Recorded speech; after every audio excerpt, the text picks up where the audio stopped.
Hola, en este módulo intentaremos resolver algunas preguntas relacionadas al monitoreo de energía, como por ejemplo, ¿cuáles son los principios básicos del monitoreo de energía?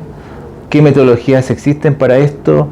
¿Qué herramientas se pueden utilizar para diferentes metodologías? ¿Y cómo se puede estimar el ahorro de energía? Bueno, en primer lugar, el monitoreo de energía puede realizarse con distintos objetivos. Se puede medir la energía para comprender el comportamiento de una edificación, de manera que esto nos permite evaluar posibles medidas de eficiencia energética para implementar posteriormente. También podemos hacer monitoreo de energía para estimar los ahorros económicos obtenidos luego de implementar alguna medida de eficiencia energética. También podemos medir la energía generada por un sistema de energía renovable para determinar si es que efectivamente tiene el desempeño que nosotros habíamos planificado. O bien podemos simplemente monitorear energía para buscar métodos de cómo reducir los costos en el uso de la energía.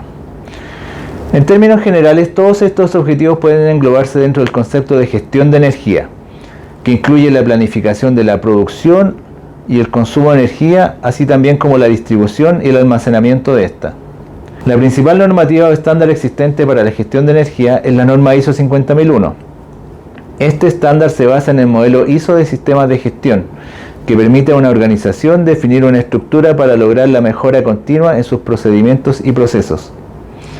El estándar especifica los requisitos para establecer, implementar, mantener y mejorar un sistema de gestión de la energía, con el propósito de permitir a una organización o una edificación contar con un enfoque sistemático para alcanzar una mejora continua en su desempeño energético, incluyendo la eficiencia energética, el uso y el consumo de la energía. La norma ISO 50001 facilita a las organizaciones, independiente de su sector de actividad o su tamaño, una herramienta que permite la reducción del consumo de energía, los costos asociados y las emisiones de gases de efecto invernadero. Al igual que otros estándares ISO, la norma de sistema de gestión de la energía se enmarca en el ciclo de mejoramiento continuo, de planificar, hacer, verificar y actuar. En esta figura podemos ver un diagrama típico de un sistema de gestión de la energía indicado por la ISO 50001. Entonces, como punto de partida, el sistema de gestión de energía parte con una política energética que indica los principios generales, ¿cierto?, para la gestión de la energía. En base luego a esta política se puede desarrollar una planificación, la cual luego deberá ser implementada y llevada a cabo. Una vez implementada, se tiene que verificar que estas medidas hayan cumplido con sus objetivos iniciales. Esta verificación se realiza a través de monitoreo, medición y análisis de variables energéticas. Además, en este proceso se deben indicar no conformidades, las correcciones realizadas, acciones correctivas y preventivas que se tomarán. Y por último, ¿cierto?, se realiza una auditoría interna del sistema de gestión de la energía. Todo esto es luego revisado por la gerencia y en base a esto se retroalimenta nuevamente la política energética para seguir con el proceso de mejora continua. Ahora bien, para una edificación, este sistema de gestión de energía podría ser quizás demasiado complejo, por lo cual nos enfocaremos en los aspectos más relevantes sobre la planificación energética. A nivel de edificación, entonces, la gestión de energía se puede realizar de manera mucho más simplificada, sin la necesidad, por ejemplo, de establecer una política energética para una edificación o de hacer auditorías al sistema de gestión de energía. Para esto nos vamos a enfocar en la planificación energética. Una planificación energética establece cuáles serán las variables de entrada para la gestión de la energía, cuáles serán los procesos a desarrollar con la información de entrada y cuáles serán los resultados obtenidos con esta información. Como se ve en esta figura, las variables o parámetros que se tienen como entradas para una planificación energética son el uso de energía pasado y presente. El uso de energía se refiere a cómo es utilizada la energía. En el caso de una edificación, los usos típicos son iluminación, calefacción, computación, climatización y otros. Este uso de la energía lo podemos determinar a través del conocimiento, ¿cierto?, de nuestra edificación. También podemos determinar los consumos a través de mediciones o a través del análisis de facturas de energéticos, facturas eléctricas, facturas de gas, facturas de diésel. O también en el caso de edificaciones nuevas podemos entender el uso de energía a través del uso de simulaciones energéticas en software especializado. Otro parámetro importante que se debe determinar son cuáles son las variables que afectan significativamente el uso de la energía. Es decir, todos los aspectos que influyan en el consumo de energía o bien en la manera en que ésta se usa. Por ejemplo, para un hotel, una variable muy relevante que va a influir sobre el consumo de energía en un determinado momento va a ser la cantidad de pasajeros o huéspedes que estén utilizando el hotel en este determinado momento.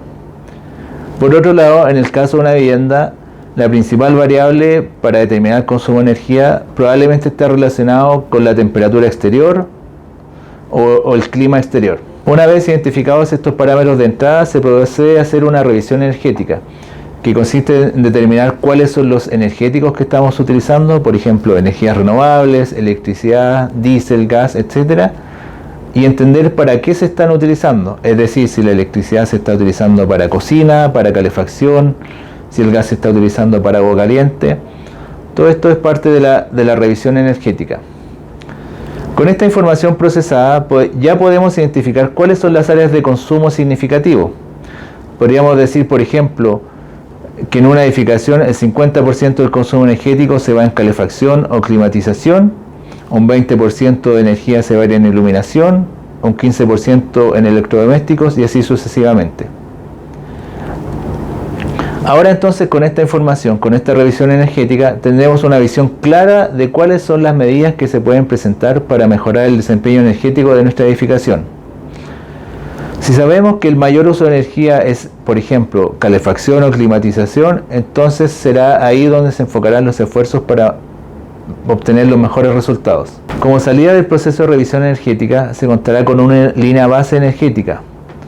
Esta línea de base energética representa las condiciones de uso actuales del edificio.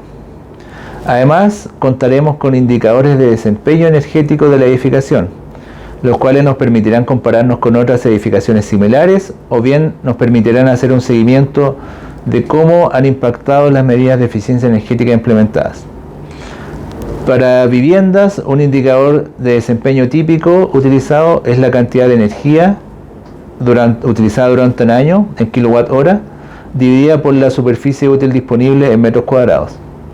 En el caso de un hospital o un hotel, este indicador podría no ser suficiente, ya que existe una influencia importante de la cantidad de pasajeros atendidos o de usuarios atendidos, y un indicador adecuado podría ser, por ejemplo, los kWh consumidos durante un año por metro cuadrado por paciente o por metro cuadrado por usuario.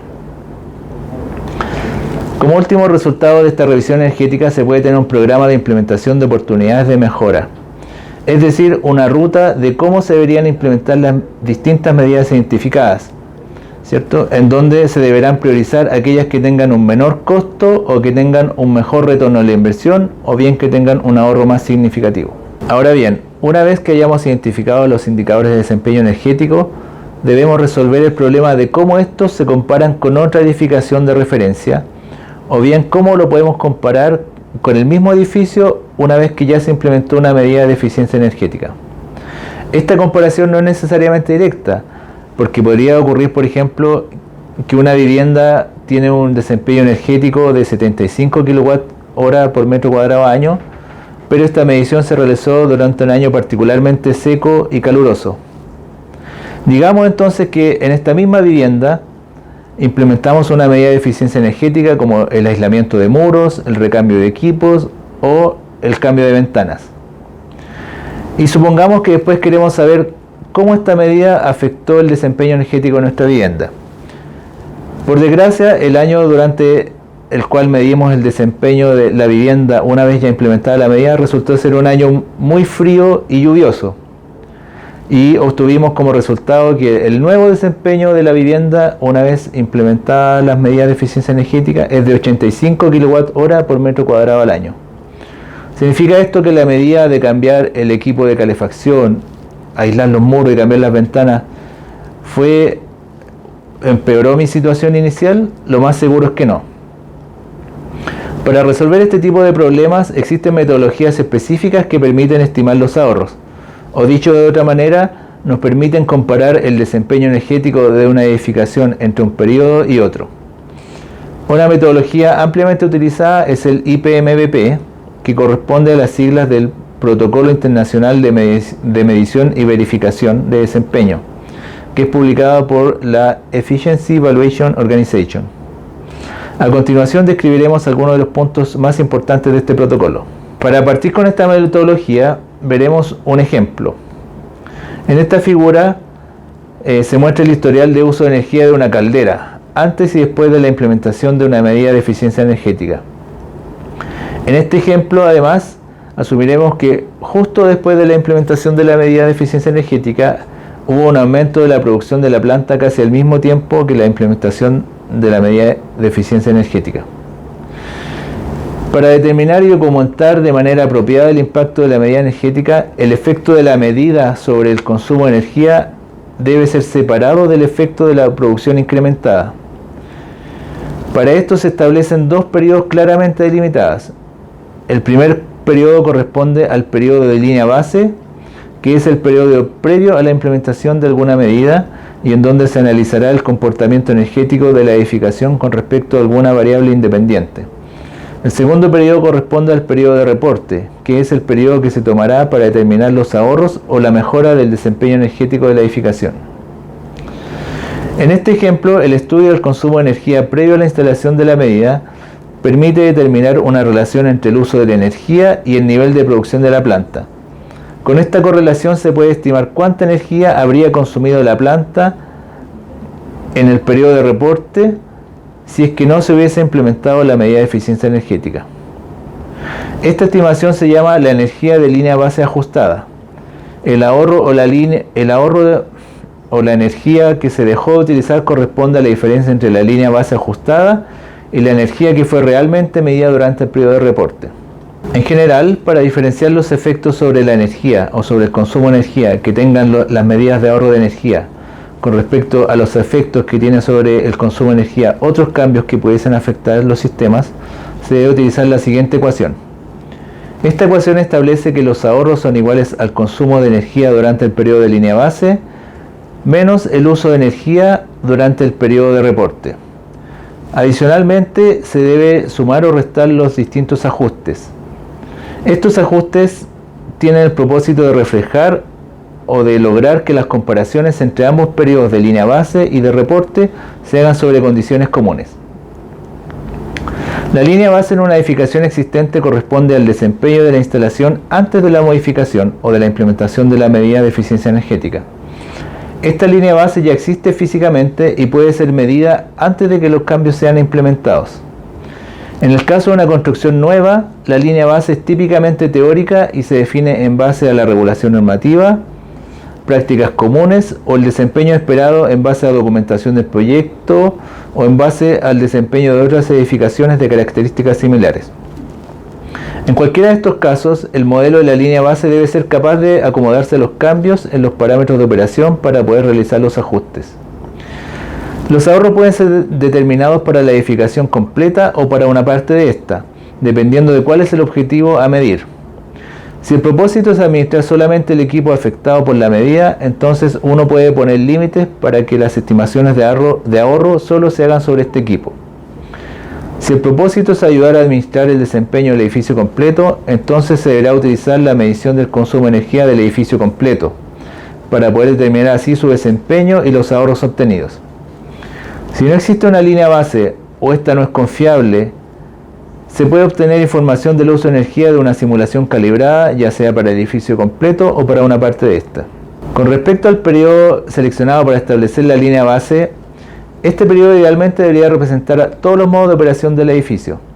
Por ejemplo, un edificio en un clima templado que requiere calefacción durante el invierno y requiere frío durante el verano, debería tener un periodo de monitoreo o de línea base que sea capaz de reflejar estas dos condiciones. En el caso de un clima cercano a los trópicos, en donde las variaciones del clima no son tan importantes, podría ser suficiente hacer mediciones durante una semana y que estas mediciones solamente reflejen los cambios en la ocupación del edificio.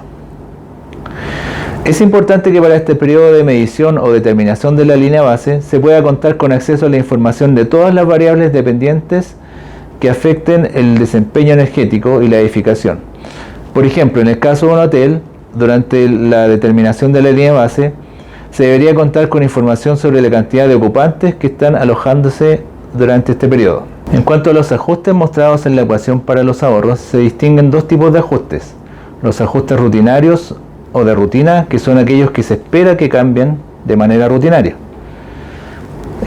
como por ejemplo el clima o los volúmenes de producción de una planta o la cantidad de huéspedes de un hotel. Para determinar estos ajustes, las técnicas pueden ser muy simples, como asumir un valor constante o simplemente decir que no hay ajuste. También pueden ser técnicas muy complejas, o como asumir una variable que depende de muchos parámetros. Existen diversos modelos matemáticos estadísticos para encontrar este parámetro de ajuste. Existen además los ajustes no rutinarios, que son aquellos que usualmente no se espera que cambien, como los que se muestran a continuación: la superficie climatizada de un edificio, las características del envolvente, cambios en los estándares de iluminación, ventilación u otros, o los tipos de ocupación. Estos ajustes no rutinarios deben ser permanentemente monitoreados durante el periodo de reporte. De esta manera, la ecuación anterior se puede reescribir de la siguiente manera, en donde los ajustes indicados en esta ecuación se usan para expresar la energía medida durante ambos periodos utilizando el mismo set de condiciones. Por último, los ahorros se pueden reportar de dos maneras distintas. Primero, sobre la base de las condiciones en el periodo de reporte, o bien bajo condiciones normalizadas. En el primer caso, que veremos más en detalles, cuando los ahorros se reportan bajo las condiciones reales del periodo de reporte, estas se llaman energía evitada del periodo de reporte. La energía evitada cuantifica los ahorros en el periodo de reporte con respecto a la energía que se hubiese usado sin la medida de eficiencia energética. En este caso, la ecuación se puede escribir de la siguiente manera. En esta ecuación, la energía de la línea base ajustada corresponde a la energía de la línea base más todos los ajustes rutinarios que se necesiten para ajustarlos a las condiciones del periodo de reporte. La energía ajustada al periodo de línea base se encuentra normalmente a través del desarrollo de un modelo matemático que correlaciona la información de la línea de base energética actual con variables independientes adecuadas en el periodo de línea base. Luego, estas variables independientes pero del periodo de reporte son incorporadas en la ecuación para reproducir el uso de energía de la línea base ajustada. En esta figura vemos, por ejemplo, cómo el consumo de energía se correlaciona con la temperatura ambiente para una edificación. En este caso, la correlación es lineal. Esta medición de la energía consumida durante el periodo de línea base nos permite entonces establecer la correlación entre la temperatura ambiente y la energía consumida. Cuando se quiera evaluar los ahorros en el periodo de reporte, se deberá tener en cuenta esta correlación. Por ejemplo, si asumimos que para una temperatura ambiente de 20 grados, el consumo esperado de la edificación está en torno a 45.000 kWh y que durante el periodo de reporte tuvimos un consumo de 30.000 kWh cuando hubo una temperatura de 20 grados, significa que el ahorro fue la diferencia entre estos dos valores, es decir, entre los 45.000 kWh obtenidos de la correlación y los 30.000 kWh obtenidos durante el periodo de reporte. Los invito a revisar el estándar IPMBP, el estándar ISO 50001 y todo el material disponible en la página web para que puedan interiorizarse mucho más en el tema de monitoreo de energía y de cómo se estiman los ahorros de energía en una edificación.